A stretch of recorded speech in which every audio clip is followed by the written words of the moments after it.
BJP विधायक मिश्रीलाल यादव के पद से इस्तीफा देने के बाद क्या अलीनगर का सीट जो है वो मैथिली ठाकुर के झोली में आ गिरेगा? ये सवाल सबके मन में है और इस सवाल का जवाब हम आपको देंगे। लेकिन उससे पहले नमस्कार, न्यूज फॉर नेशन देख रहे हैं आप और मैं हूं सान्या आपके साथ। बिहार में विधानसभा चुनाव के तारीखों के ऐलान के बाद सियासी शोरगुल तो आपके कान तक पहुंच ही रहा होगा। अब सियासी फिजाओं में भी लोक संगीत का जो सुर है वो सुनाई देगा, क्योंकि अब जो है मैथिली ठाकुर ने चुनावी रणभूमि में कदम रख दिया है। कहा यह जा रहा है कि मिश्रीलाल यादव ने जब से विधायक पद से इस्तीफा दिया है उसके बाद अलीनगर का सीट जो है मैथिली ठाकुर की झोली में आ गिरेगा। हम इसके बारे में आपको विस्तार से बताते हैं। बिहार विधानसभा चुनाव से पहले इस बार की रंगत कुछ अलग है। चुनावी नारों और रैलियों के बीच अब लोक संगीत की मधुर धुनें भी गूंजने लगी है।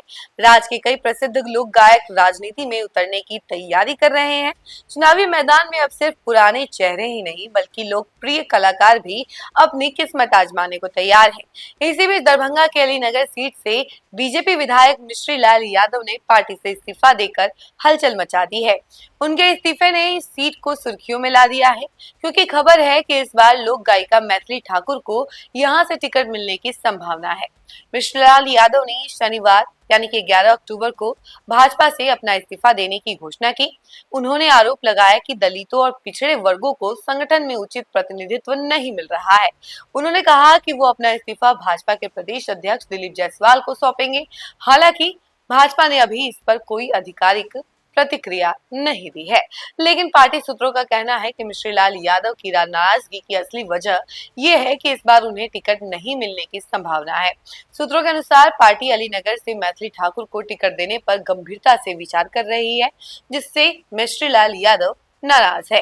मिश्रीलाल यादव का राजनीतिक सफर दिलचस्प रहा है। उन्होंने 2020 में अलीनगर सीट से विकासशील इंसान पार्टी यानी कि वीआईपी के टिकट पर चुनाव लड़ा और जीत हासिल की थी। उस समय यह सीट राष्ट्रीय जनतांत्रिक गठबंधन यानी कि एनडीए के हिस्से में थी और मिश्रीलाल यादव ने कहा था कि मैंने पहली बार इस सीट को एनडीए के लिए जीता, जबकि पहले बाहुबल और धनबल वाले उम्मीदवार भी इसे नहीं जीत पाए थे। वीआईपी पार्टी के प्रमुख मुकेश सहनी बाद में भाजपा से अलग हो गए और तब मिश्रीलाल यादव समेत 4 विधायकों यानी कि बीजेपी में शामिल हो गए थे, लेकिन अब फिर से उनकी राहें जुदा होती दिख रही है। भले ही मिश्रीलाल यादव ने यह नहीं बताया कि आगे वे किस पार्टी में जाएंगे, लेकिन राजनीतिक गलियारों में चर्चा है कि वो इंडिया गठबंधन के संपर्क में है, जिसका नेतृत्व आरजेडी कर रहा है। वीआईपी पार्टी जिसके टिकट पर वे पहले चुनाव जीते थे अब उसी गठबंधन में शामिल है। लोकप्रिय गायिका की बात की जाए, मैथिली ठाकुर की बात की जाए, जो अपने मधुर स्वर और लोक संगीत की परंपरा के लिए जानी जाती हैं, पिछले कुछ महीनों से राजनीति में आने की तैयारी कर रही हैं। हाल ही में उन्होंने भाजपा के वरिष्ठ नेताओं विनोद तावड़े और केंद्रीय मंत्री नित्यानंद राय से मुलाकात की थी। मुलाकात के बाद उन्होंने मीडिया से कहा कि यह मेरे जीवन की एक नई यात्रा होगी और मैं इसके लिए पूरी तैयार हूँ। बिहार की राजनीति में इस बार लोक गायकों और कलाकारों की एंट्री ने माहौल को नया मोड़ दे दिया है। लोकप्रिय चेहरे के आने से चुनाव प्रचार में नए तरीके, नए गाने और सोशल मीडिया अभियानों की गूंज सुनाई देने लगी है।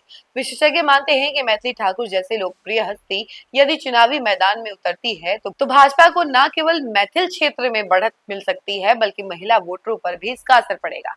तो देखा आपने कि मिश्रीलाल यादव की नाराजगी जो है अब अलीनगर की सीट को मैथिली ठाकुर की झोली में डाल रहा है। यानी कि मिश्रीलाल यादव ने सबसे पहले तो ये कहा था कि वो नेतृत्व से नाराज चल रहे हैं, क्योंकि दलित और पिछड़ों को जो है थोड़ा साइड रखा जा रहा है, जिसकी वजह से मिश्रीलाल यादव ने इस्तीफा देने का ऐलान कर दिया और कहा कि वो इस्तीफा जो है प्रदेश अध्यक्ष दिलीप जायसवाल को सौंपेंगे। लेकिन अभी तक बीजेपी की तरफ से इसको लेकर कोई ऑफिशियल घोषणा नहीं की गई है, लेकिन हाँ कवायद यही है और कहा यही जा रहा है कि मिश्रीलाल यादव जो है आरजेडी ज्वाइन कर सकते हैं। अभी तक उन्होंने इस बारे में ऑफिशियल जानकारी नहीं दी है, लेकिन सूत्र बताते हैं कि आरजेडी में वो शामिल हो सकते हैं और चुनाव लड़ सकते हैं। इस खबर में फिलहाल के लिए इतना ही। ऐसी तमाम अपडेट के लिए आप हमारे साथ जुड़े रहें और देखते रहें न्यूज़ फॉर नेशन। धन्यवाद। सूरज की पहली किरण के साथ जाग उठा बिहार, हर मत बने नई उम्मीद, हर कदम जिम्मेदारी।